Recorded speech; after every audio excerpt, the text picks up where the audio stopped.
Well, we'll get started here. I, of course, will keep letting people in. As always, I'm Emily Weiler with the Montana Public Health Training Center. We are very excited to have you here for this afternoon. I'm excited it's not a morning training, so I'm much more awake, which is lovely. And I'll be here the whole time. So even if my camera's off, I'm here. And obviously I'll be managing the chat box. So if you guys have any messages for Mary, I'll make sure they don't get missed. And if you have any technical issues, shoot me a message. If you get booted for any reason, no worries. Just click on that link again, come back in. I'll let you in from the waiting room and we'll be good to go. So thank you so much for coming. I will stop sharing my screen and I will turn it over to the wonderful Mary Parrish to introduce herself. All right. Well, hello. Black screens with names. I hope you're doing really well today. If some of you are feeling brave and maybe you finished eating lunch or snacking, I would really love to see some more faces. My teaching style is very much interactive and conversational. Hi, Callie. I taught Callie, so this is super exciting. I saw your name on the registrants and I was like, someone I know. So yeah, I really do enjoy being able to see faces, you know, when I'm not, you know, navigating the screen share. It's just really helpful feedback when I can see some of that body language or visual cues. And then I will, as we continue through or get started here, as I said, I'm very conversational and discussion oriented. And so there's going to be plenty of opportunities where I'm going to pose a question and then just really open it up to the whole group as if we were in a classroom where I'd be like, hey, what do you think about this? And then I would love it. Just unmute yourself and chime in. There are no wrong answers to anything. This whole thing is a conversation. It's a learning opportunity. And a lot of this work is learning by doing. And so part of that for me is like having these conversations and having opportunities and spaces much like this where we can talk through things and group think and thought partner and all that good stuff. So thank you so much for being here today. I'm going to get my screen share on here. And thanks for your patience at the outset. Emily and I were kind of playing around with what this share screen feature looked like so that we could kind of know what to expect when she passed the metaphorical baton to me. So here we go.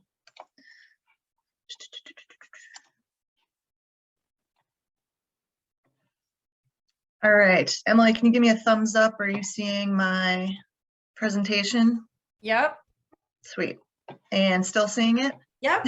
How's it on your end? Is it what you want on your end? It is what I want on my end. Yes, thank you. I can see some folks' faces, which is always super helpful.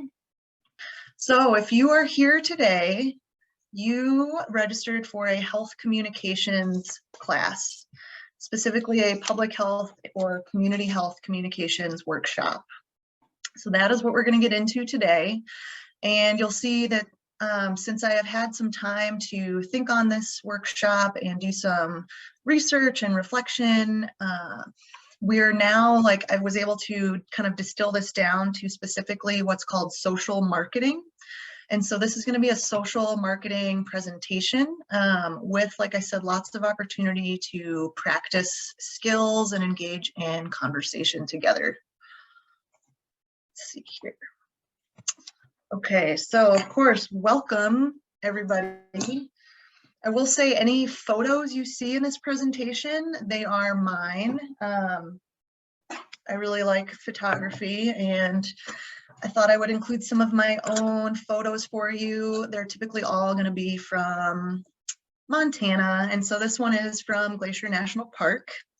So welcome to this space today. I'm really grateful that you are here and you're going to share space with us while we learn together. And first, before we get too far into it, I would always enjoy getting to know a bit about each other. So I'll share a little bit about myself. I am Mary Parrish. I have been in Missoula since 2016. I moved to Missoula sight unseen for graduate school. I had no idea what I was getting into. And I can tell you, this actually just came up this morning when I was teaching at the university. We were talking about your first experience at the University of Montana and community health. And I shared my initial graduate cohort. There were 6 of us. None of us knew what community health was, although we had all applied to the community health program.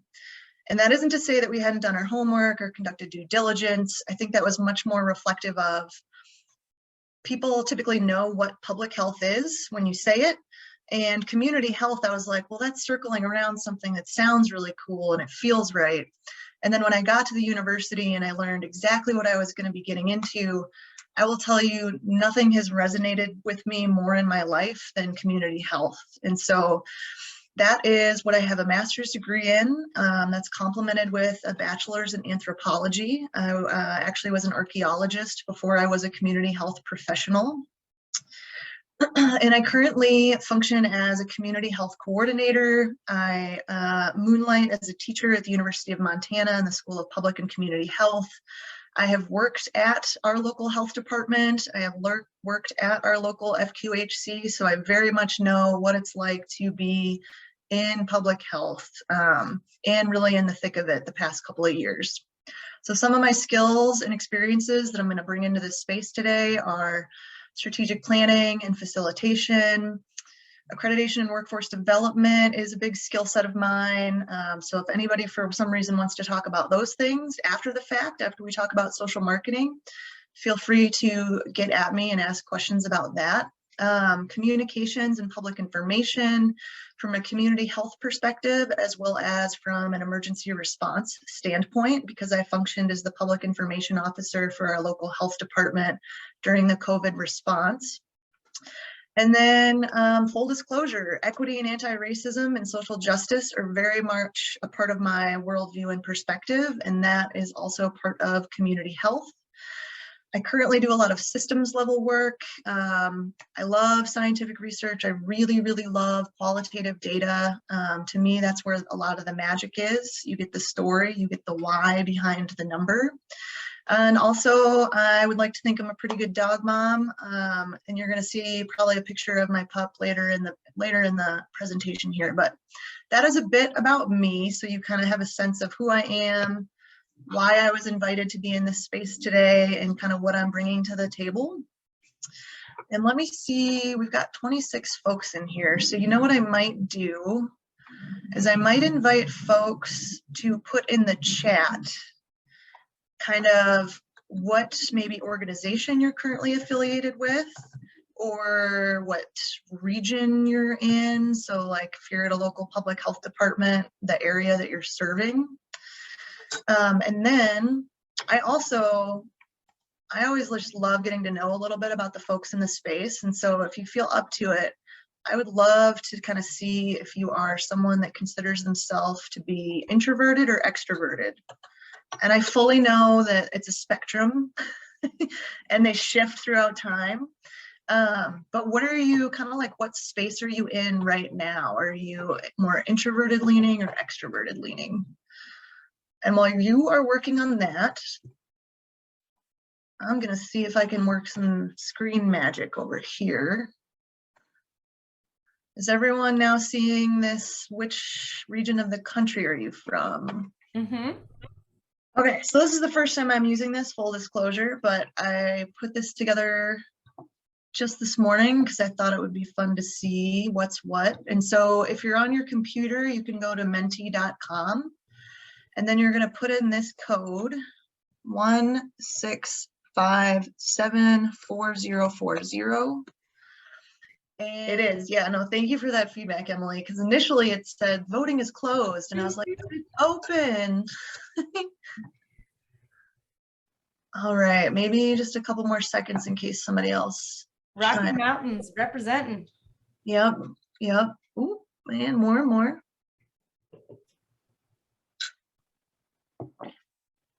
All right. Cool. Oh, there we go. Midwest represent. I can share that I will say I grew up in Massachusetts, but I would say I grew up in a very Midwestern family. All right, cool. So maybe not surprising, but it's always kind of interesting to do an exercise like this and see kind of where folks are coming from, because I find that where you're from, and we know where you're from, greatly influences your health. And it also greatly influences your worldview. So it's kind of interesting to see where folks are coming from. Another thing that's come up for me, like a realization, is depending upon which region you're from, that often determines the history of the United States that you learn in school. And I'm just going to put that out there because that very much is kind of, for me, like the way that bias gets started. We don't even know it, but it's happening. And, you know, I can share from my own experience growing up in New England. You know, history for me started when people from Europe came to Plymouth Rock. And then I got older and I got outside of New England. And then I remember visiting a museum in New Mexico or Arizona. And I was like, it'll sound silly, but it's like, you only know what you know. And my mind was kind of blown where I was like, okay, like, yes, of course, there is so much history that I didn't know about. And that was because I wasn't taught about it. And where from Massachusetts? North Attleboro, so super close to Providence, Rhode Island, for the person that was asking, Stephanie. All right, excellent.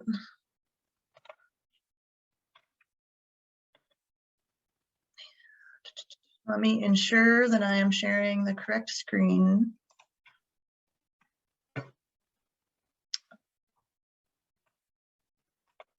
All right, very cool. Okay. Does everyone seeing this Let's Draw Toast? Yeah. Okay, cool. Thanks, Callie and Chelsea. So this is what's going to happen. Because we're in a communications workshop, I thought it could be pretty beneficial for us to start with kind of a communications activity. And I know this says Let's Draw Toast. So I'm going to invite you, wherever you're at, get a pen, a marker, a pencil, grab a piece of paper, or if you're someone that's like, I have a tablet and I want to draw on that, go for it. And what I'm going to invite you to do is, first, by yourself, I'm going to invite you to draw how to make toast.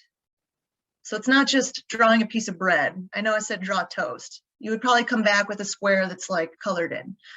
I am inviting you to draw how you make toast, okay? As if you were communicating that to somebody else. So they would be able to look at it and be like, hey, cool, I know how to make toast. You're gonna have time to do that on your own for a couple minutes. So don't think about it too hard, just like top of mind, this is what I'm thinking when I go to make toast. And then Emily's gonna drop you into different breakout rooms. When you get into those breakout rooms, you're gonna be invited to share with each other what you drew. So you could end up talking this through with them, or like you might be like, hey, this is what I drew, because we all got video screens. And then I think we'll see that this could be a pretty interesting kind of warm-up activity. So with that, I'm going to invite the folks in this space to draw how to make toast.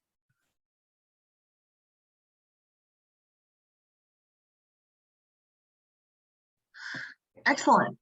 So I am just so curious to hear from a couple folks how that went. Be brave, be bold. Brandy, I am here for it. So in group 2, 2 of our people didn't have microphones or cameras, and then the other had gotten on late, so I was the only toaster. Okay. So mine was this. That's great. Yeah, person, toast, fire, or bread. It's bread before it's toast. Yeah, it's not toast yet. No. Excellent. How about someone else?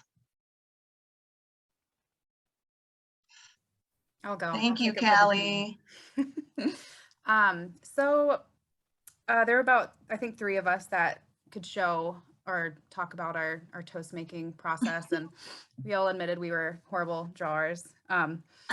But I think one thing that I recognized was that a few of us had the same process.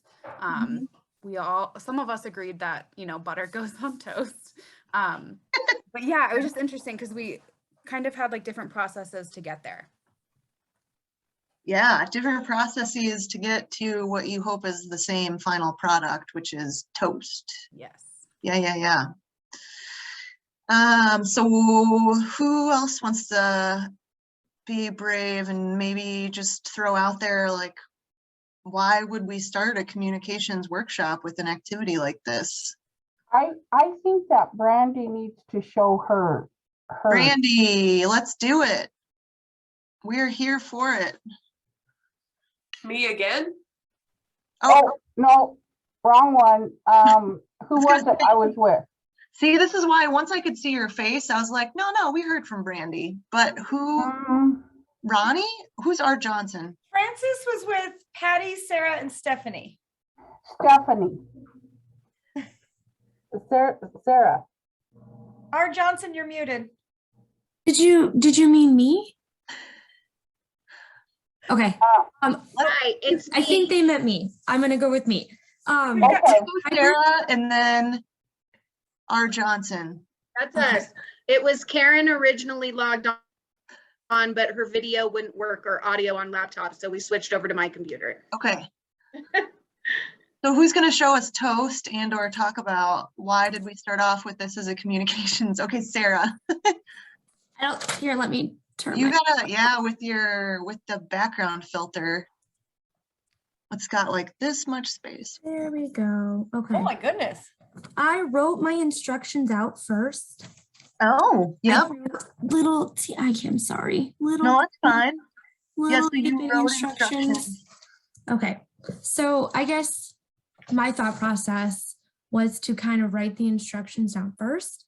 And I know I'm like in a really red place. Like you're gonna have to ignore my very red face. No. I'm in a toaster. So I wrote it that way because I have celiac disease and my fiance does not, but we live in the same house. And so I wrote in steps down. First, I wrote how to make toast. Ask what type of bread is okay. What type of bread are we using first and foremost? And then which toaster, because I have 5 toasters, because every once in a while my gluten-free toaster gets gluten and then it's not. Oh goodness, yeah.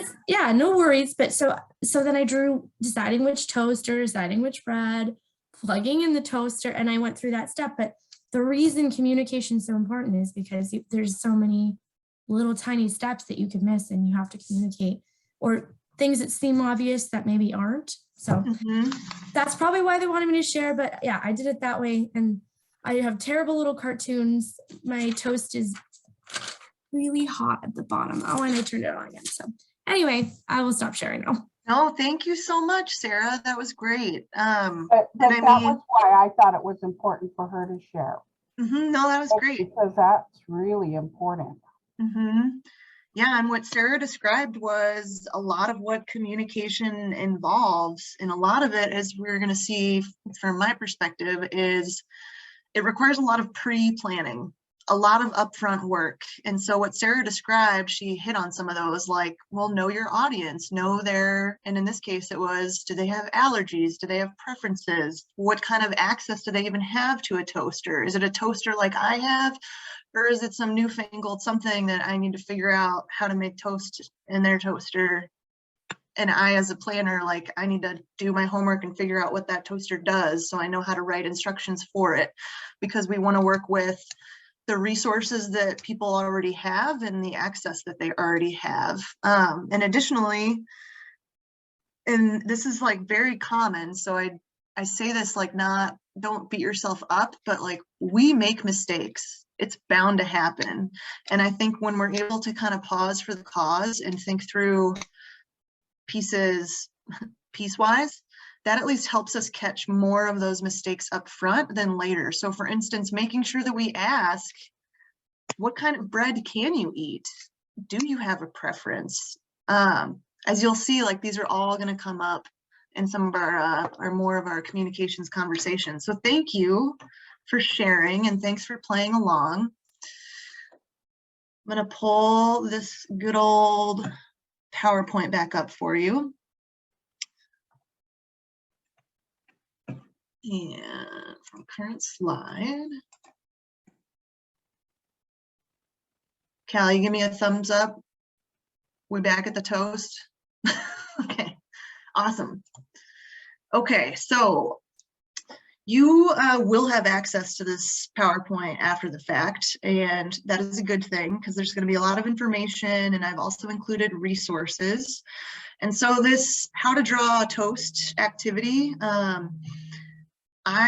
this at one point came up during, I want to say like a staff meeting at one point in another organization I was working at, and I kind of just, the idea just like really kind of made me smile, and it also resonated with what it's like working in health education. So if you're someone that's interested in taking a deeper dive on communications and this wicked problem solving or complex problems, you can go and check out this site, watch some TED Talks. There's also some great kind of, I want to say kind of like prefab activities that you could maybe then take and bring into your own spaces if you thought that an exercise like this might be beneficial for you or your colleagues. And now that we're nice and warmed up, we're gonna get into the content.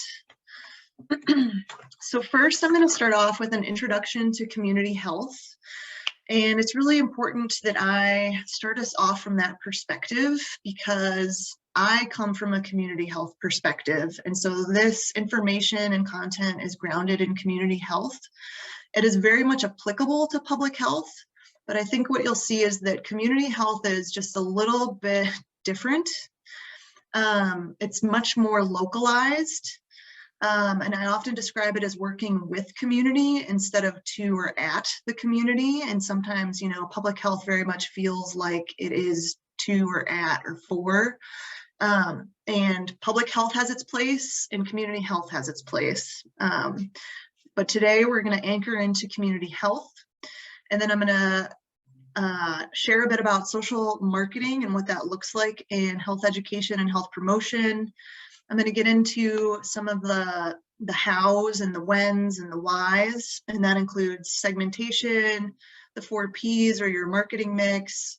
You guys are going to have an opportunity to think through some health behavior theories, which I promise is, well, if you're like me, you might get jazzed.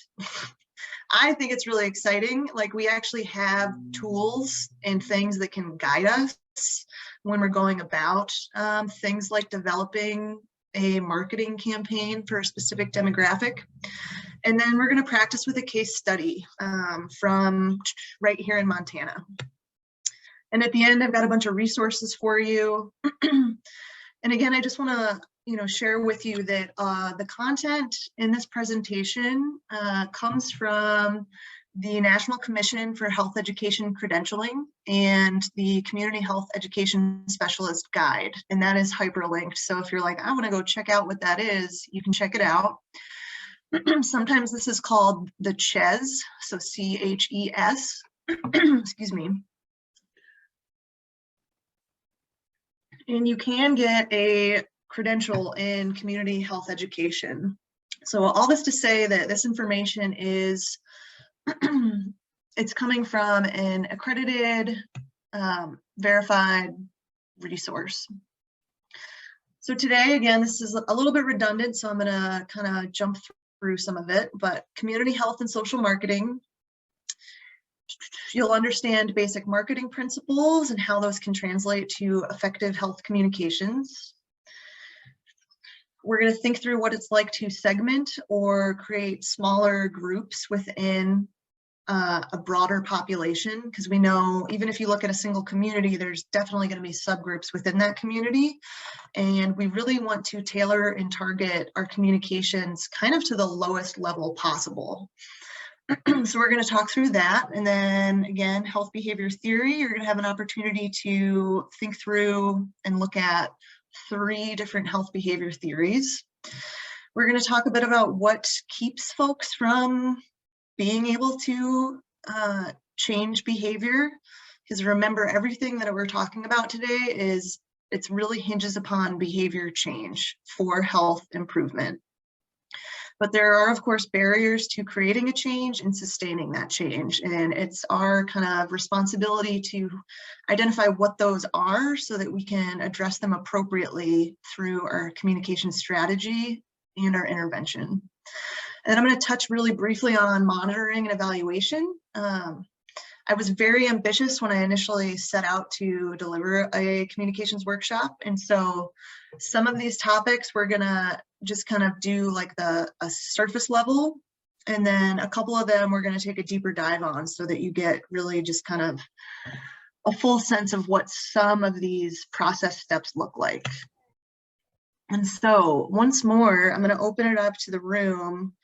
You could put something in the chat, you could take yourself off mute, but I kind of want to get us to have a shared understanding of what community health is. So who wants to take a try? What do we think community health is? And sometimes it's helpful to think what it isn't.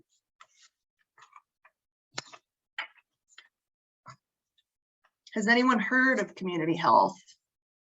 Is this the first time you're hearing about it? I'll be brave and jump in there. Thank you. So I'm the operations chief of the COVID response here in the Missoula County. And to me, community health really focuses on kind of the, I guess you'd call it maintenance, protection, and potentially improvement of the health of the entire community. And that community could be defined differently, whether it's your neighborhood block or your school, or based on what I do, it's Missoula County as a whole is what I consider the community right now. Yeah, no, that's a great start. Thank you, Celine. And I like what you hit on. It is particularly the piece about different communities and being mindful of the fact that community is not always, it's not strictly geographic. It could be values, it could be language, it could be culture, it could be age, it could be religion or spirituality. Mary? And I would say, what's up? Oh, I was gonna say there's some options in the chat box too. Yeah, thank you. So yeah, I see Sarah chimed in with community health is the collective health outcomes of the community. Yep, that can be for sure. Population-based assessments and interventions, yes. I would also say community health is, as I said earlier, it's much more localized. So it's kind of at the local level. So while it takes population health into mind, I would say that's also very much in the public health realm of things.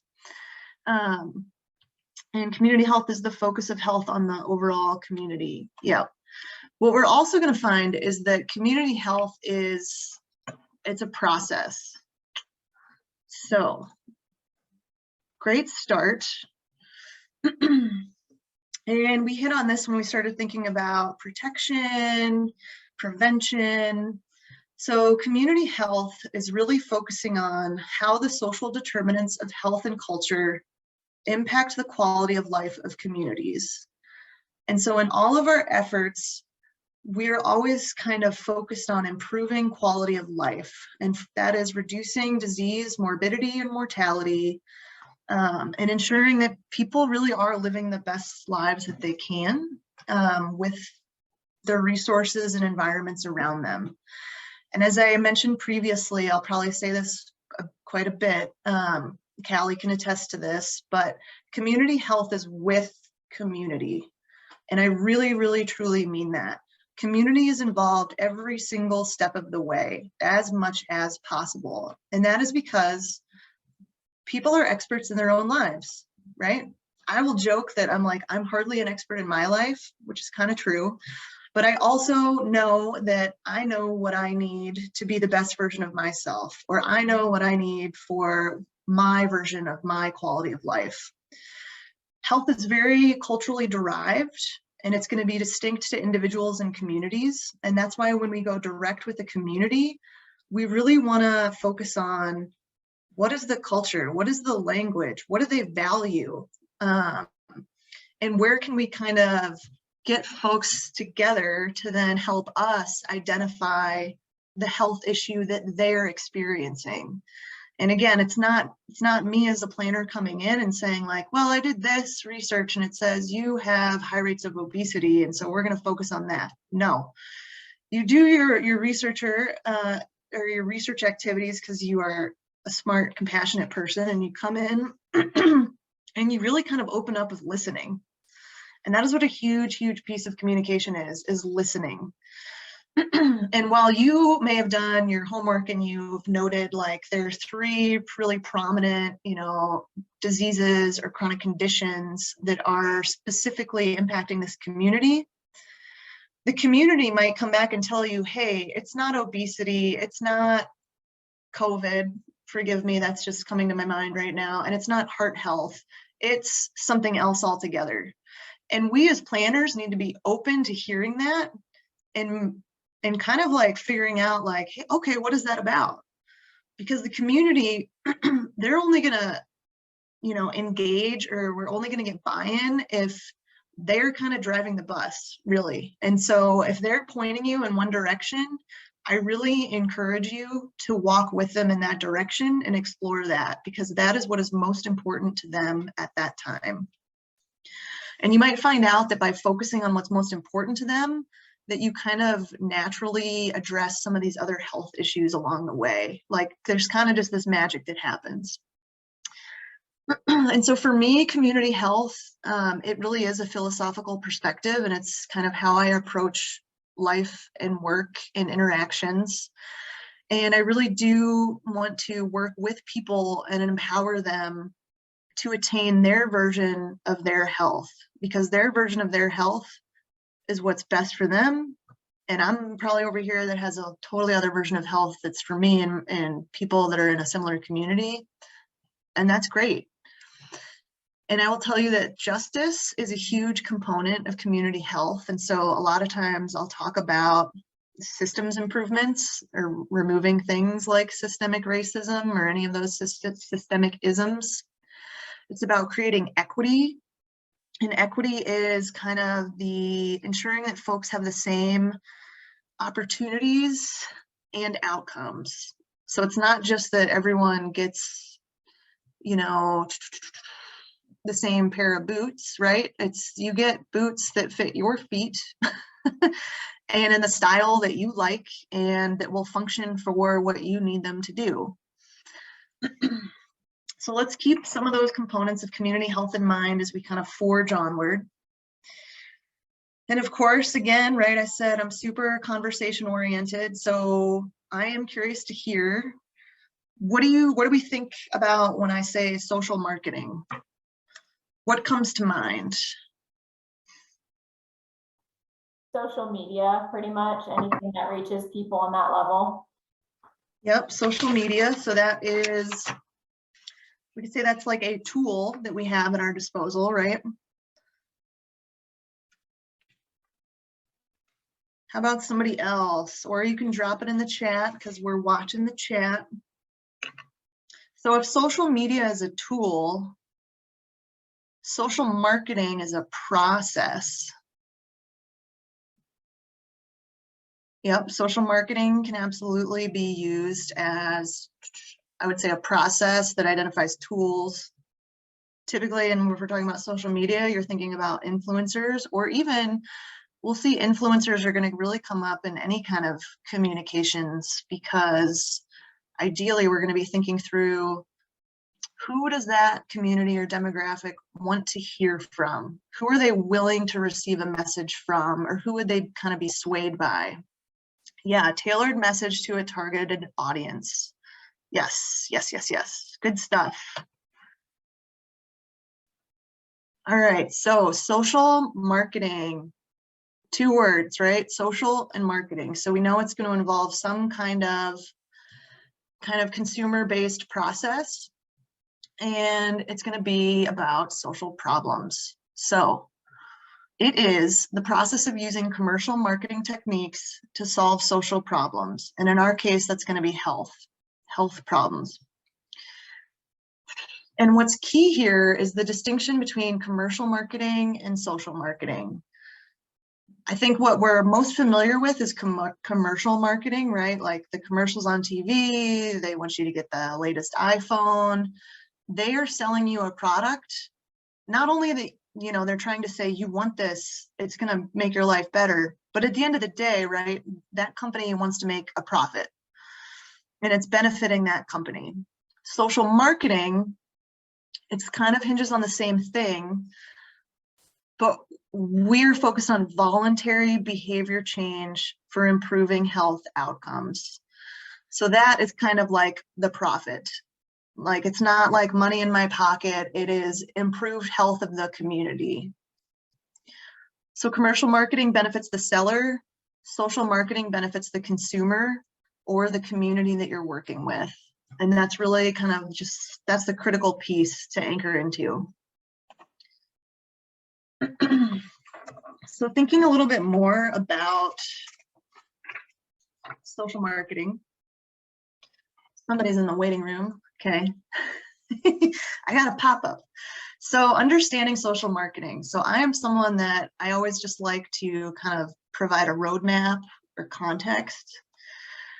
So if consumer marketing is targeted and tailored to meet specific consumer demographics, we're going to use some of those same principles, but we're rooted in health.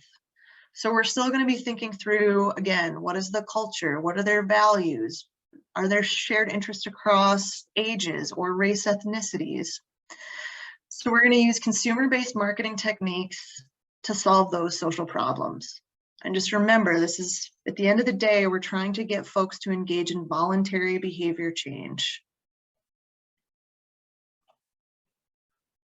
Okay, another one.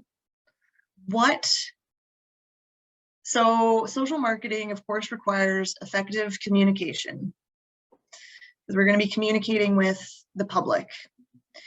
What are some characteristics of effective communication? And if you can't tell, I love GIFs and I like The Office and I also like Parks and Rec. And for some reason, when I thought about communication, I thought of this particular episode where Ron Swanson has to sit at this circle desk so that anyone from the public can come in and, you know, tell him what's wrong with Parks and Rec. So lay it on me, either unmute or drop it in the chat. Just what are some characteristics of effective communication?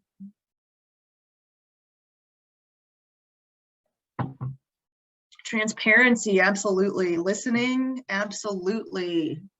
I like that. I've seen that twice.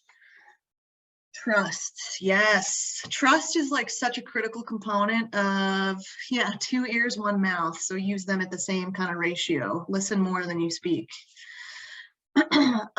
Trust and relationship building are critical to community health.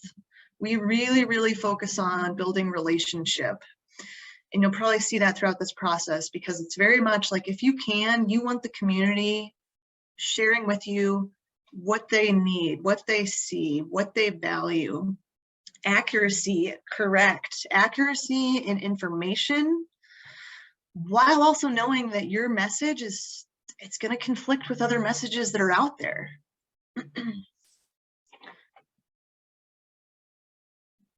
Small steps to get to the larger picture. Goodbye, Brandy. Yeah, so you nailed it. So effective communication, it absolutely requires listening first and foremost. We're going to think about culturally relevant and appropriate messages. We're going to think about communication preferences. So it's not only how do they like to receive information? Is it on social media? If it's social media, is it Instagram, Snapchat, Twitter, something else? Is it, do they prefer to see things in hard copy or newsprint? You know, I can share an example of when I was working at the health department for Missoula County, but conducting a project that in the quote unquote rural parts of the county. So I was up in Sealy Lake, and I was undertaking a rural health needs assessment. And I did my due diligence, and it turns out a lot of folks go to the Sealy Lake Pathfinder, which is a community newspaper. It's local level. They have print and they have online. And so because I knew that that was something that was valued and used by that community, I made sure that I was communicating information about a health needs assessment in a way and through a medium that I knew would reach the largest amount of people. Language is important, accessibility, and noticeability. So it's like, how are people going to see it? And is it going to be noticeable enough to kind of get above the noise? Because we're constantly bombarded by messages. So is it noticeable? Is it prominent? If it's in the community, are you going to be able to see it? If it's like an auditory message, are you going to hear it? You know, these are all things that we take into consideration when we think about effective social marketing.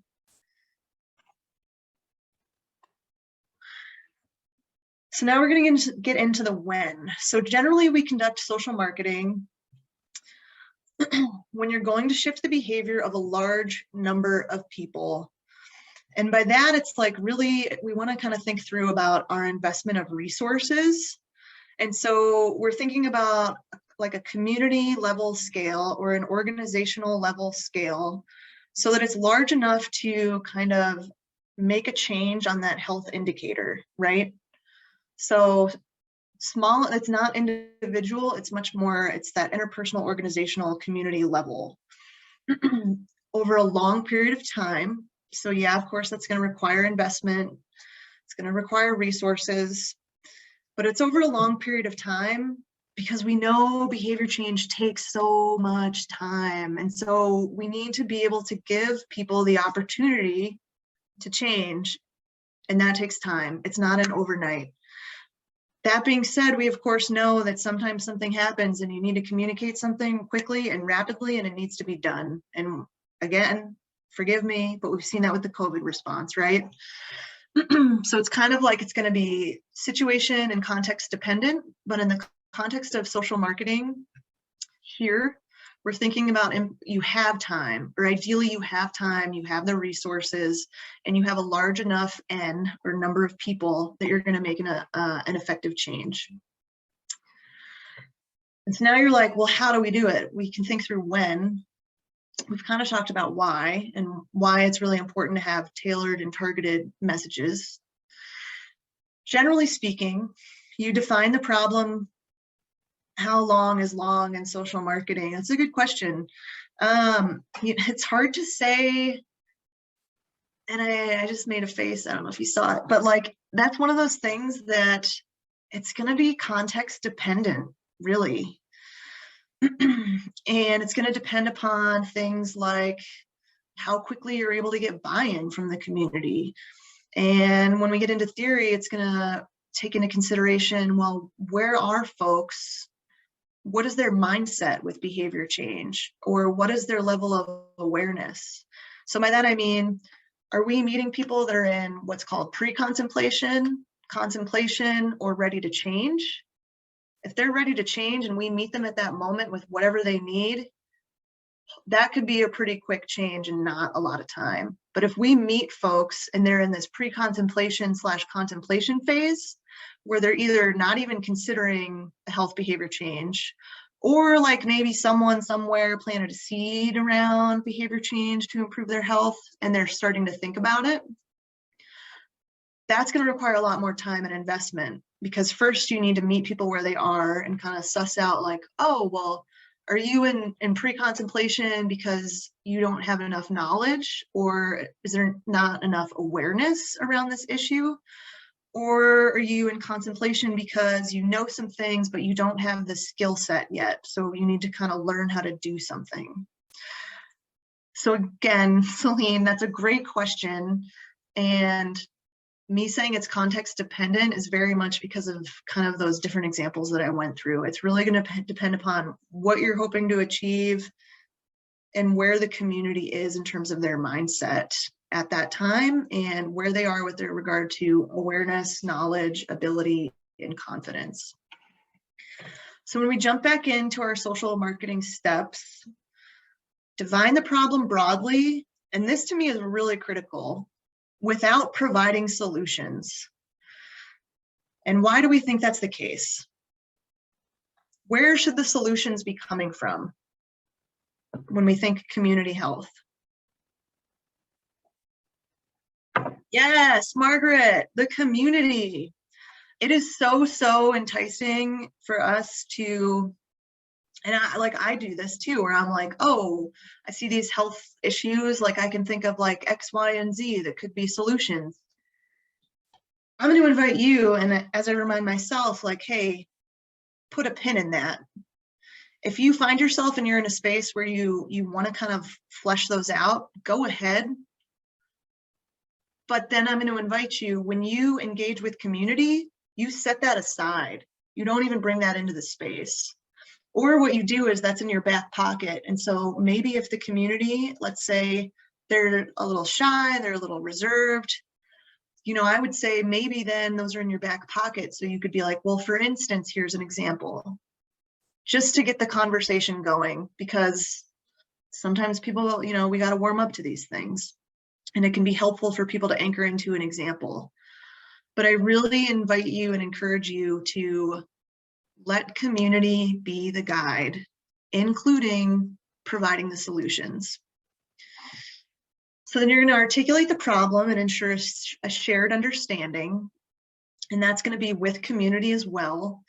And hopefully I modeled that a little bit when we started with what is community health, and trying to just get us kind of at the same baseline understanding of what community health is within the context of this workshop right now. So we're all kind of using that term in the same way. SMART goals, I imagine you've come across these, right? So SMART, we want them to be, I can never think of this on the spot, but specific, attainable, reachable, time sensitive, action oriented. Once we've identified our goals, the next step is learning about defining and refining the community. Measurable, yes, thank you. This is also why I like the group stuff, because we can help each other out. And this is why I love that we also have so many resources available to us, because there are plenty of times that I'm like, oh, I know there's a theory, but I don't remember. And then we can go search and we're like, yes, we have it. Implement the social marketing strategy. You evaluate your strategy for effectiveness, for reach, for outcome, and then really you rinse and repeat. So much of what we do in health is iterative. So we end up kind of revisiting things over and over, and that is to do things like ensure that we are using our resources effectively, that we're having the outcome or impact that we intended, and all that other good stuff. And since we are limited to just our time today, I am going to take a bit of a deeper dive on segmentation and implementation. So again, I'm going to open it up to you all. What are some ways that we might be able to segment or refine the community?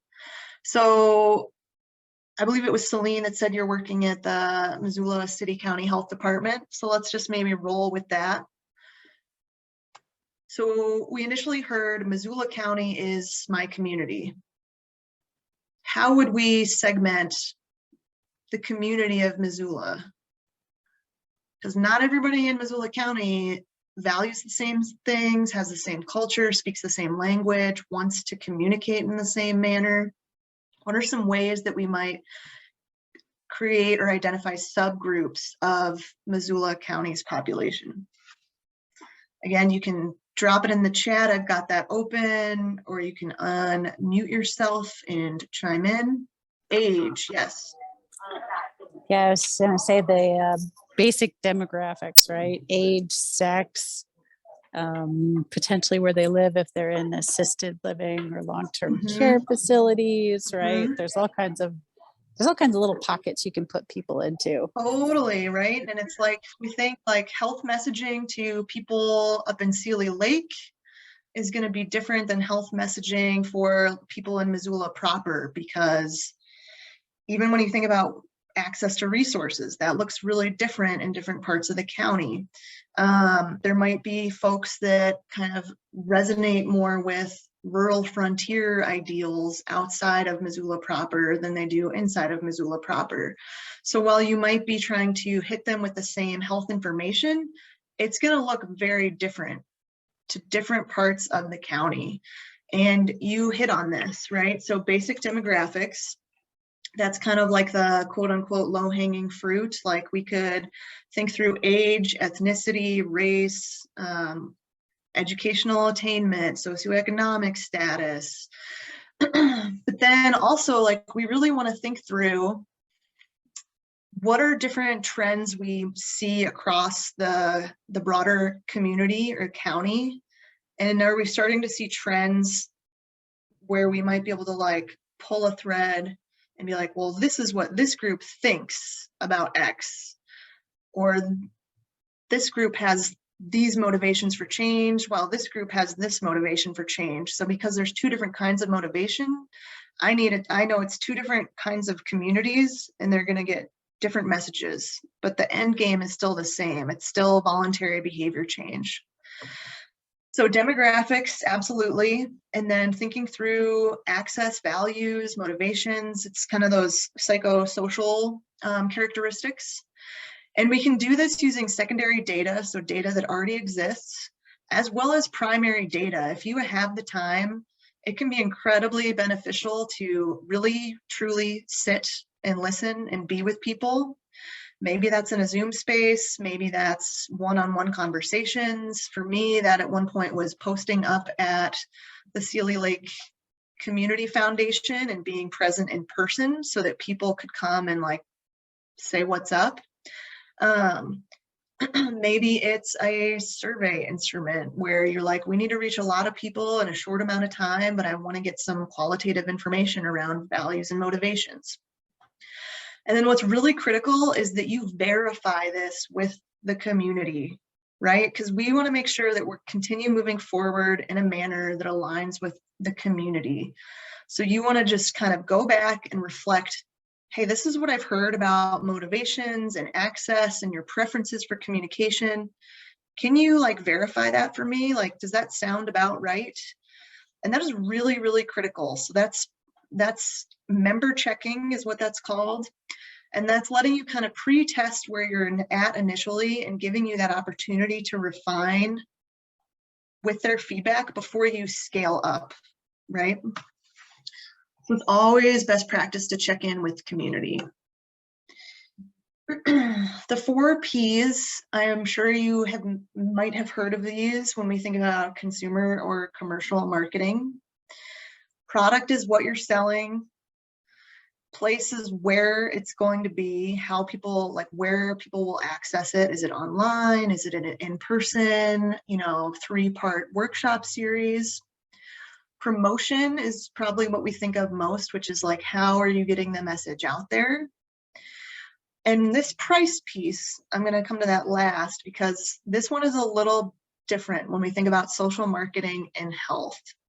It's not necessarily a financial cost. When we think about price in this context, it is very much in the case of what is someone having to give up to do this voluntary behavior change or to even think about it, right? And a lot of this maybe gets into things like barriers. So maybe it's, hey, if you want me to go to that workshop at 7 o'clock at night for the next 3 nights, I can't do that. I don't have childcare. It's around dinner time. I got people to feed. It's dark, and let's say I don't drive at night. Those are things that would be keeping me from being able to participate. And in terms of price, maybe I also like, you know, that's costing me family time. that would be costing me, yeah, that quality time with family. Maybe it's quality time for myself. Like maybe I only get a little bit of time every night to focus on myself, and now you're asking me to give that up. So all this to say, think about the 4 Ps and also be mindful of what are we asking the community to give up, because we need the incentive to be better than what they're giving up. Right? It's like this kind of sweet spot of like, we're creating a valuable product and we want to make it easy for you to get to. So yeah, I feel like someone may have unmuted themselves. No. Okay. I just got to check in because I saw a little highlight around somebody's square.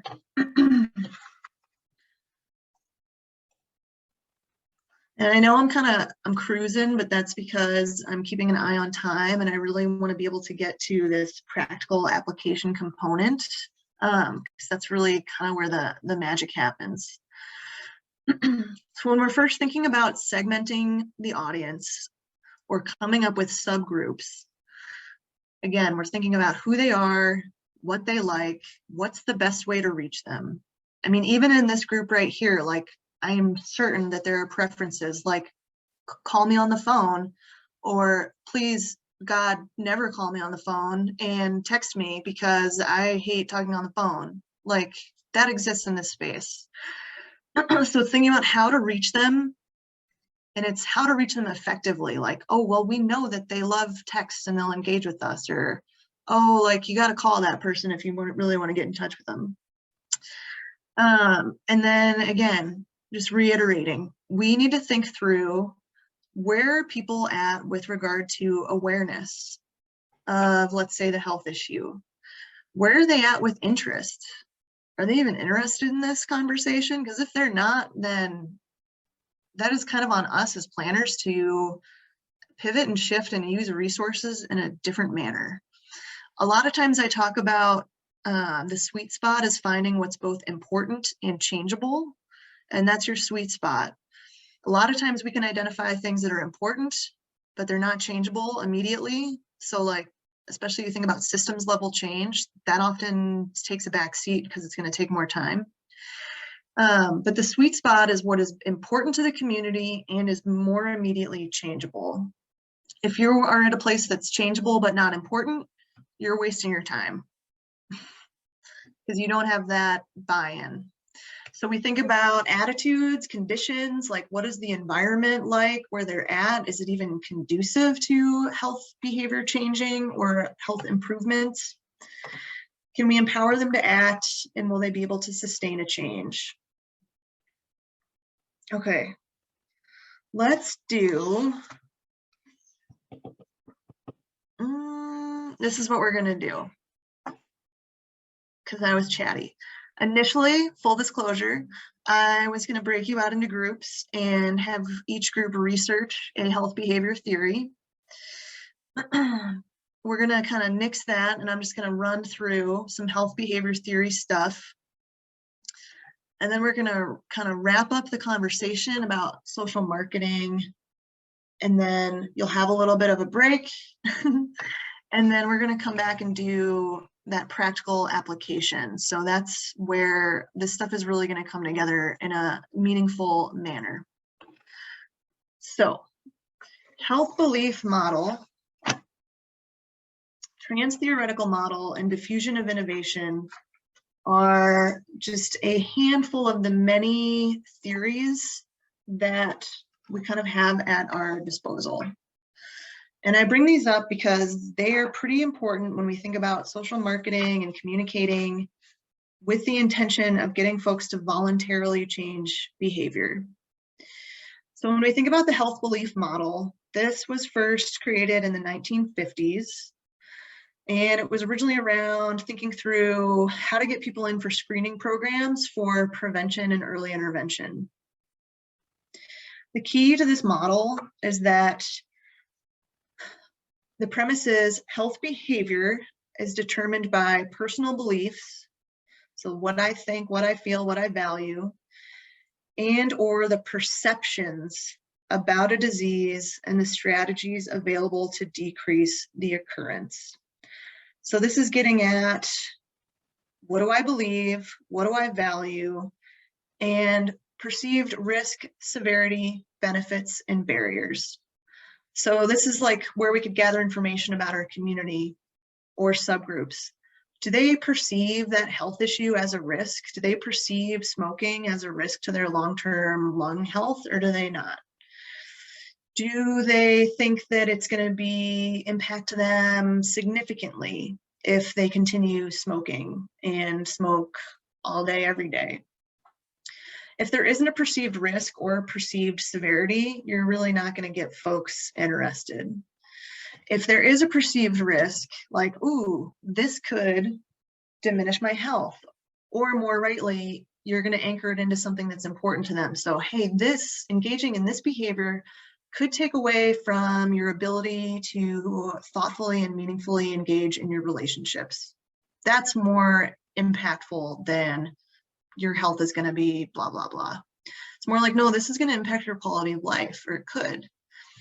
So if there's perceived risk and severity, that ends up becoming a quote unquote threat. The language isn't the greatest, but the idea is when there's a threat, that is when people are going to be most apt to change. It's like an imminent thing. They feel the risk. They see that it could be a really horrific outcome, and they might want to be moved to action. Additionally, we want to think through what are their perceived benefits. Like, again, that could be framing it as what I just said. Hey, if you were to reduce smoking or modify some of your smoking behavior, we know it would improve your health, your lung health, your breathing, reduce your chances for asthma. But what I'm going to tell you is, hey, that's going to give you more time with the people you love and more time doing the things that you love. So keep these ideas in mind. And these are things like that you can ask of your community through that primary data collections. Like, do you perceive a risk? Do you think this is severe? Do you see the benefits? Do you have barriers? You want to collect that information up front, because then you know, like, oh, we need to kind of raise awareness around the risk, or we need to increase information around the benefits. The next model that's pretty important is this trans-theoretical or stages of change model. This one developed in the 1980s, and it initially started as a way to, and it hinges upon this idea that behavior change occurs in 5 different stages, or a handful of stages, as you see depicted here. And so I mentioned this previously when I was asked, well, how much time is a long time? If you think about the health belief model, it's like, well, do they think there's a risk and it's severe? If they're already there, then they might be more willing to change. If they're in a pre-contemplation or contemplation phase, they are like kinda like pre-contemplation is, it's not even on my radar. It's not a concern to me. Contemplation is, like I said, a seed has been planted, or maybe I've noticed, hey, when I go running out on the trails out here, I'm noticing that I'm having a harder and harder time breathing. And I'm just going to continue with the smoking example. Like, let's say I was smoking in this example, and I just started to notice, hey, like, that's not really like as good as it used to be, or it's harder for me. So I'm now contemplating, it feels like there's a problem, but I don't really know that I'm going to do anything about it. I'm just noticing. And then as we move through the cycle, preparation is like really when I've made a decision. So preparation is the decision to take action. And then hopefully we move into action. So while preparation is your decision to take action, action is actually doing it. And we need to be mindful that action is not the same as change. And by that, I mean, doing something once is not a change. So we're thinking about sustained action, which is the maintenance. Oftentimes we can see when we find ourselves in the maintenance phase, that might be places where folks kind of return to former behavior patterns for whatever reason. And we kind of want to try and catch people before they do that. but also like, quite frankly, acknowledge, hey, that's part of being human. That's part of a behavior change process. And it's okay if you've returned to your old behavior patterns, but that gives us an opportunity to discuss like what came up for you that, you know, kind of set you back to engaging in a behavior that you had previously kind of shifted your mind or your framework about. So to me, that's an opportunity for a conversation. If we were to go through this phase from pre-contemplation through action and maintenance, if someone has sustained for about 6 months, that could be considered like the sustained change. And so they may, within 6 months to a year, turn to this termination phase, which really just means they've really established a new behavior pattern. Okay. So this is a really helpful one. Again, this can be used for primary data collection if you're trying to get a sense of like, well, where are people in this phase? Because that's going to determine, do you need more information? Do you need a skill building activity? Do you need access to an environment that's going to promote healthy behavior? So on and so forth.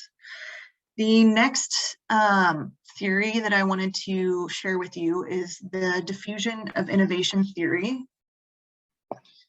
This one, come to find out, has been around since the 1920s, and it's rooted in sociology, but it kind of evolved from sociology into a communication theory. And diffusion of innovation is the process by which new ideas and innovations are disseminated and adopted by society.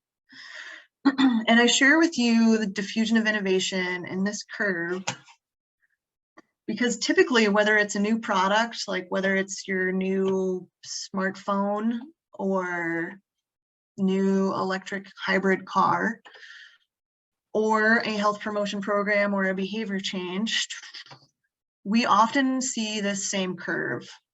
We see innovators, which is a small group of people. Typically, those are like the dreamers. And I would also say they're the people that have the financial resources to kind of take a risk, but they're also they're just like the people that are like, ooh, like shiny thing, like, yes. And so they get on early. And as you can see, there's some characteristics here which are helpful. So not only do they dream, but they realize their dream. They are often the people driving change. And they have a high tolerance for risk and uncertainty. They're they're in it for the experience. When we get into early adopters, that's a smaller section of the population. They are typically going to be influenced by the innovators. So if they see like, ooh, well, it caught on with, I was going to say Elon Musk. I don't love talking about a lot of capitalism things, but let's say, right, like, Elon Musk has like, right, when he came out with the Tesla, it was like he was an innovator, and then there were a handful, small proportion of people that were going to jump on that as innovators as well. And then there are early adopters that are like, oh, well, I saw that this is like this hip new thing coming down the line. I'm going to check out what that electric hybrid car looks like. Then there's this chasm, and that's really because for something to kind of take root, let's say, in the rest of society or the population, the product needs to be something that's going to bridge that chasm. So it needs to be something that pragmatists are into. Again, like the early majority and the late majority, you can consider those mainstream adopters. So we're kind of in that space of, we've seen this hip new thing, and we've seen some more people like getting into it, and there's more electric cars on the market, and I'm going to buy one. The bulk of people are in the early majority or late majority. So kind of just know that when you're communicating with the public and you're thinking through getting people to do voluntary behavior change. This is kind of where we want to think about, like, for different demographics or subgroups, who might they look to that they could be influenced by? You know, like, again, I remember when I was working on our COVID marketing stuff early on, there was a conversation around who should the message come from? Should it come from the mayor? Should it come from the commissioners? Should it come from a doctor? Should it come from someone that looks like the community? And we ended up landing on, yeah, it should be someone that looks like the community. We don't need this message around COVID and safety to come from anyone political. And so I believe that's kind of when they first transitioned into like, let's find folks that look like the folks that we're working with. And so kind of leaning into things like the quote unquote rugged individualism or cowboy country, and thinking through, hey, maybe the majority of people are going to be more influenced or more, ready to move if they hear that message from someone that they relate to, right? Because we cannot all relate to elected officials. So another one to kind of keep in your back pocket and just think through, like, is the community I'm working with, are they typically laggards? For that, I would say laggards are the people that, maybe they're just now getting, let's say, an iPhone 6 or 7, because that's the 6 or 7 is like what's available. Like, you can't even find the 1 through 5. Okay. So in general, the principles of social marketing, people want a superior exchange. They want something really good, and they want something that's easily done. So again, we think about that price point, and it's socially desirable. And by that, I mean, we are absolutely influenced by our peers and our colleagues and society around us. So if we see a lot of people doing something, or we see a lot of people doing something and it seems to have a benefit, we're going to be more likely to be interested in that behavior change. And then again, I say this whole process of community health and even marketing is meeting people where they're at over and over. So you might be sending out multiple messages and evaluating them to see what works, what hits, what was effective. We think about barriers to change. We've kind of hit on some of these, and just some stuff to be mindful of, like, what is the community working with? Maybe the change we're talking about is not even possible yet because the current circumstances don't allow for it. Another consideration is complexity of the task. Is this something that I can figure out how to do pretty quickly? Or are there too many steps in this process that I'm going to shy away from it because it's too intimidating? Is it hard to do by myself? Is it going to take a lot of time? Is it valued? And then, of course, when we're thinking about health and marketing and interventions, we as planners, we're constantly, we're up against all the other noise in the system, and people have shorter attention spans. So we want to remain relevant and noticeable.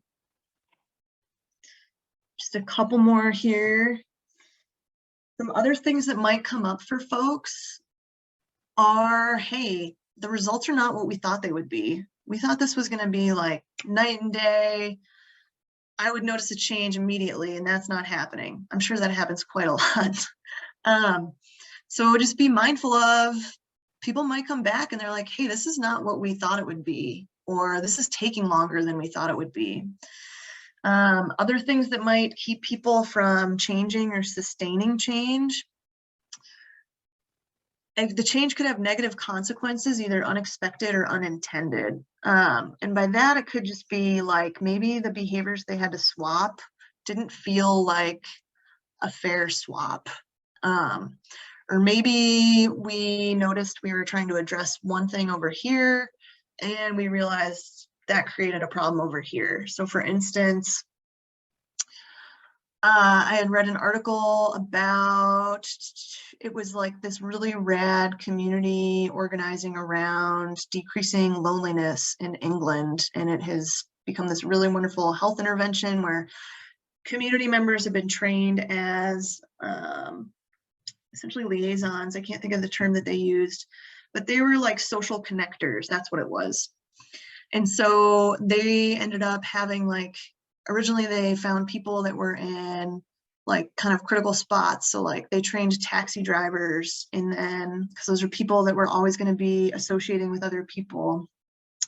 Or they had connectors like hang out at the local coffee shop once a week at the same time where people know they could find them. And then they had groups that formed that were like, hey, there's a bunch of us that want to learn how to build things. And another guy was retired, and so he was ready to share his skill set with people. But it's all around this idea of training individuals to be social connectors, to reduce isolation and increase a sense of community. And an unintended outcome of that was that the cost of housing went up because the place became a much more socially desirable place to live. So that unintended consequence, that is an example of negative consequence from a really otherwise great thing. Another thing would be if important or influential share negative feedback, because again, we are influenced by people that we care about or value. And so if we're hearing from higher ups, let's say that that's not great, then we're going to be less inclined to sustain that change. And then another piece would be control. So maybe the span of control is not what we thought it would be, and it's hard for us to sustain that. So my pro tips are that, hey, this is a lot. And we can kind of hopefully ward off a whole lot of heartache by doing a lot of this pre-planning up front and really letting the community guide us. And two tenets for this for me are honesty and transparency. As long as we hopefully are honest and transparent, we can manage expectations for the planners and for the community that we're working with. And again, I said I was just going to touch on monitoring and evaluation. If I were to come back someday, we could talk a lot about evaluation. There's different process steps there and kinds of evaluation and strategies. But suffice it to say, when we're monitoring and evaluating, we are considering, is our marketing strategy effective? Is it efficient? Is it a good use of our resources? Is the strategy we selected working in the way that we thought it would? And then again, outcomes. Are we actually making a shift in health in a way that we think it will? And since we know health takes a whole lot of time to change, we're going to look to kind of intermediate level data to help us predict if we were to continue with this behavioral intervention or marketing. Is there enough of a short-term change that we would, with time, get to the outcome that we're seeking? And again, like, of course, while all of this is happening, we're thinking about changes in demographics and consumer preferences, trends or social conditions, social memory. People forget things. And then being mindful of the communication channels that we're using. Are they still effective? Are they appropriate? Maybe people aren't using, TikTok in the way that we thought they would. And so we need to find a different avenue for our message. Whew. Okay. Here are some steps. And this is just reiterating what we've been over so far. So what I'm going to do is we're going to pause. I'm trying to think. So this is where I'm at, Emily and folks. I would love to give you a break, but I'm also wondering if folks are willing to take a break and kind of listen to something in the background. So you can turn off your screens, but just keep your audio on, because I want us to be able to listen to a portion of a shared state podcast that is going to take us to Ravalli County and some of their public health meetings that occurred in 2020. And again, forgive me, it is about COVID, but what I'm going to invite you to do is pull all the way back. And while you're listening to this, just think about communications in general, because what happens with COVID is really a broader reflection of what health communications look like and feel like right now, and what we kind of really just like the social context that we're in. So I don't know if folks want to like give a thumbs up. Or are you okay with, you can, okay, thanks, Margaret. Cool, so stand, stretch, and then I'm gonna queue up this podcast and that'll be on in the background. So take 10 minutes. So come back to this, you know, try and be a little more present, I guess. Get your stretches in, and then we will reconvene as a group to move into small group work right about 2:45, 2:46. Okay, thanks so much, everybody. And again, for some context, this is from a Shared State podcast called Surviving Pandemic Strife. And I think the first person that you might hear is going to be, I believe it's a state senator or congressperson. For me, I stand on God-given constitutional individual rights, and that's where I draw the line. And I caught up with her a few months back at a parental rights rally in Helena, and she was talking about her opposition to masks in schools at that point, but she also got into a lot more. If masks work, then feel free to wear that. That's your choice. That's your choice as an individual, but don't step on my right to breathe freely. I'm not going to buy into the collectivism. I'm just not. Well, what's your answer to the folks on the other side? So don't step on my right to breathe freely. That's like literally don't tread on me. Yeah. And, since the pandemic hit, there's this sense in the Bitterroot that the federal government, the state, even at times local officials have tread on people's rights in response to COVID-19, that these public health measures are an overreach. And that's been really tough on Ravalli County's public health nurse, Tiffany Weber. She's a local who grew up down here. I caught up with her at her office in Hamilton, the county seat. We are a fiercely independent culture down here, very fiercely independent. And because I'm from here and I understand that, I always thought that it was important to have a balanced approach, not a hard line. Yes, the science is a hard line. It's a hard line. It's not debatable in my mind, but it's not everything. What's she getting at with that last line, that it's not everything? For Tiffany and for others, if they get too heavy-handed, they know that the response is just going to be more pushback. I mean, there was a point last year when, she started getting death threats over this stuff. She had a sheriff's deputy escorting her to public meetings for a while.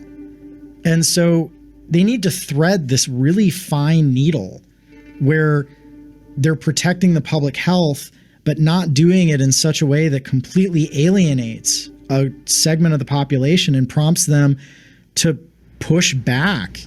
When I have some 75-year-old crusty cowboy who says to me, I don't want your vaccine. I would rather take my chances. I respect his opinion. My ask is that if you're sick, don't come into town. How's that ask working out for her with folks like that crusty old cowboy? She's making some headway with people, but there's a particular segment of the population in the Bitterroot that is showing up at public health meetings, trying to drag this conversation into the realm of their own beliefs. It seems to be largely focused in another town in the valley, Stevensville. They call themselves Stand Together for Freedom. I think I can best show you what this group is really talking about by sharing with you a copy of their June newsletter. I just sent you a link. It is loading. It is loading. Here we go. There's an image of a guy pushing a mask and a needle away, saying, "No thanks, I'm not your experiment," mentioning the vaccines as a sort of poison. There's a lot of American flags. The message here is super clear. Like, the American thing to do is to resist being told what to do. This is just purely not factual, but it's portrayed here in a way as if it is fact. Yeah. This is what Weber and public health officials in the Bitterroot are facing, is that this information, it may be debunked by federal agencies, but those aren't trusted sources. And as a result, this is the information that people are coming to public health officials with and saying, you need to protect us. You need to do more. You need to be our representatives. I want to tell you about a recent public health board meeting where that sentiment really came through. It was the October meeting of the Ravalli County Board of Public Health. Did everybody sign in and/or get an agenda? It was 1 p.m. on a Wednesday. They had a full docket of issues to discuss, mostly about septic systems. And people started filing in, a few at first, but pretty soon they started running out of printed agendas. Draw a big crowd today or what? And I'd start to think to myself, there's no way that 30 people are here to talk about septic issues. And this is kind of when I first figured out what was really going on here. They were there to push the board to start sharing information publicly about alternative COVID treatments. And there's information that's being sequestered on alternative treatments. Ivermectin, hydroxychloroquine, medicines that can be used to treat parasitic worms, head lice, malaria, even lupus, but have not been cleared to treat COVID. And the most prominent members of that group are this married couple, Alan and Terry Lackey. We are seeing people sick, Jeff. We're watching friends die. We're watching friends die from the protocols that are established around this. And there's alternatives out there, and the board refuses to talk about other alternatives. Pretty soon, other people want to talk too. And his wife, Terry, steps up to the mic. All we're asking you to do is just stop. Stop with the testing numbers, stop with the case numbers, stop with the C word. We're asking you to stop using those 3 words. What does she mean by the C word? The C word is COVID. It's the C-19, it's a curse. She doesn't want to say COVID. No, I don't. It's cancer. I'm sorry. So she wants people to stop talking about COVID, essentially? They are over this entire situation. You could hear in there Katie Scholl responding. She's been on the public health board since 2016. She's a forensic nurse in the Bitterroot. And she's been struggling during these meetings to be a voice of medical expertise and experience. She's asked the Lackeys and their cohorts flat out, what do you want us to do? And the answer keeps coming back time and again. Stop the fear-mongering. Promote the truth. And are people like Katie Scholl trying to incorporate that feedback into how the county is responding to the pandemic? They can't. Scholl's tried to explain to everyone in that room that vaccines are a federal issue. It's not a county issue. FDA, this is something that you need to go talk to your legislators and you need to deal with the feds because this is the FDA.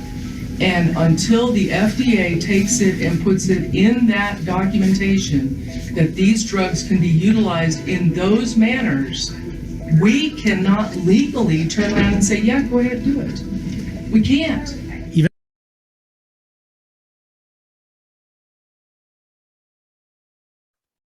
All right. Hopefully you were able to catch some of that while you stood and stretched or took a bio break, got some tea, whatever. There were some additional content that I had wanted to share, but for time, I'm just going to synthesize that. So we kind of got the general idea.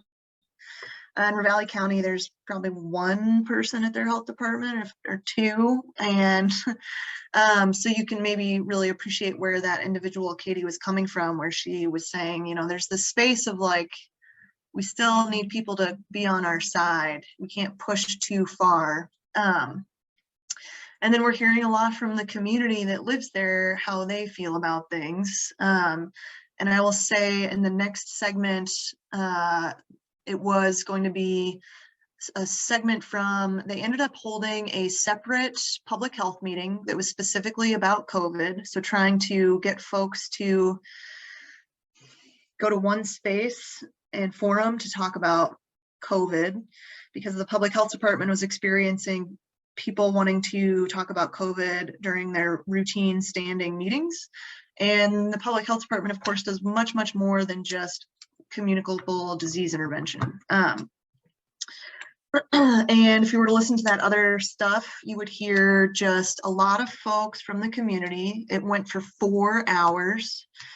And a lot of the feedback from the community was kind of what we heard, was like, stop talking about this, stop creating fear, stop taking away from my rights. But then also, interestingly enough, another individual also said something like, I get it, we're on our own, we're left in the dark. And so to me, when I listened to that, I kind of heard a lot of different things all at once. And so Emily's going to break you out into groups, and I'm really doing my best to be mindful of time. So let me pull up, I've dropped into the chat box a little activity,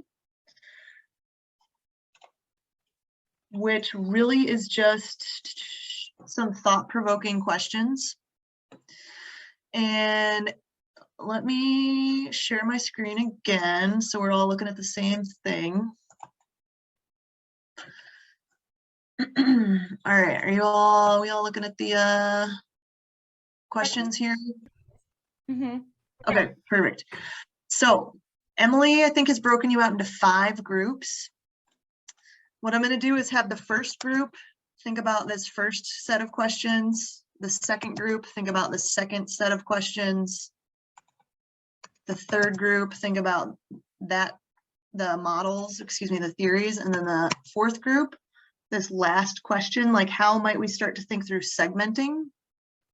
And for that 5th group, that is your choice. The 5th group's gone. So we had people shuffle. So we've just got fine. Cool. So, and it should say you're in group 1, 2, 3, or 4. And so that will just be kind of the question set that you are gonna think about, and just share some space with your peers for a few minutes, maybe 5 minutes, and talk through some of this stuff. So I know that was kind of a quick and dirty, but I wanted to give you the opportunity to get together in small groups and think through kind of what health communications look like right now, what they look and feel like. And so I'm curious, just with the time that we have left, if there's 1 or 2 folks from any group that would want to share a little bit about what they talked about, whether it was, you know, what did you hear from the community? What did you hear from the health department? What might be some values, segmenting, health belief model, any of that stuff? This is Margaret. I think that, and Cassie, we had a question too, and I think ultimately, not just in that community, but I think Montana in general, I think the characteristic that is most common is that idea of independence. So how can we harness that in a way that would benefit more people? I liked how they kind of came in there and like, look, we're doing this because the FDA says it. It isn't really on us. And I really appreciated that sentiment, because I think that that is probably going to go farther, especially in that community. But I know ours as well is very similarly minded. Mm-hmm. Yeah, and I mean, like, to keep it real, right? I mean, sometimes it's really helpful for us at a local level to maintain our relationship locally and be like, hey, this is coming from like the top of the top. So you can still kind of remain a friend and an ally, right? What about another group? One more share. Or if it, like, something came up that made you think about what you're working on right now, or. Yeah, hi, this is Sarah. So in group 3, we were talking about kind of the stages of change and meeting our community where they are now, regardless of if that's where we want them to be, and giving them the space to feel heard, because sometimes that's really just the most important thing we can do in communication. Yeah, absolutely. And I mean, they kind of walk this line of in my perspective, the public health department did a good job of creating a space so that they could have dialogue and that community could share their perspective. But it's also, you know, it's like that little dance of, because we're in public health, we can hear you and we can take your input into consideration, but also at the end of the day, we're charged with what is best for the entire public, not the individual. And so that is a tricky thing in Montana, especially holding this like rugged individualism in one hand and people willing to be a collective in, I would say, smaller discrete groups. Or I was talking about this with a friend and they were like, yeah, like you're on your own until your car breaks down. And then if you're in Montana, someone will help you. So there's something there. And I wish we had more time to chat through this, but I encourage you to, you know, if you wanted to listen to the whole podcast, for me, it was a really good kind of thought experiment. It just made me think about communications and health right now. And then you could use these questions to kind of help you think through what it's like to apply some of the social marketing steps to a complex problem. So, as I said previously, this requires a ton of upfront planning.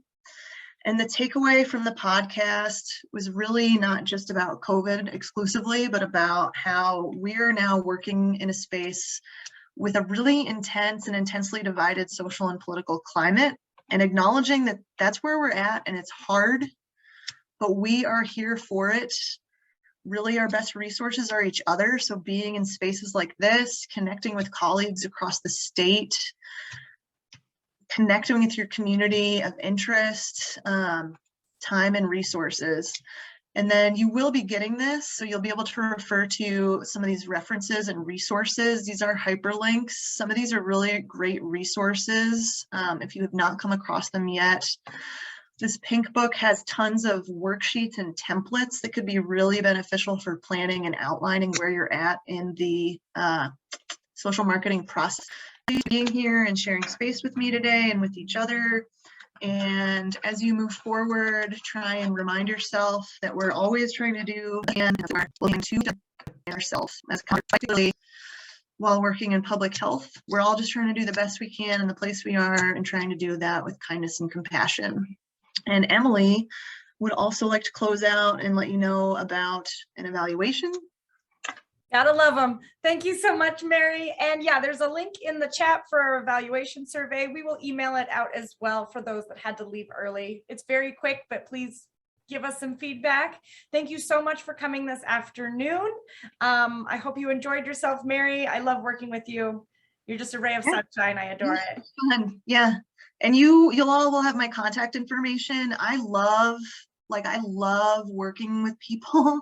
I really, truly love like relational stuff. So if you have questions about this or community health or whatever, I love thought partnering and I also love connecting folks. So if I don't know it, I often can be like, I know someone and I will make an introduction and it's going to be magic. So perfect.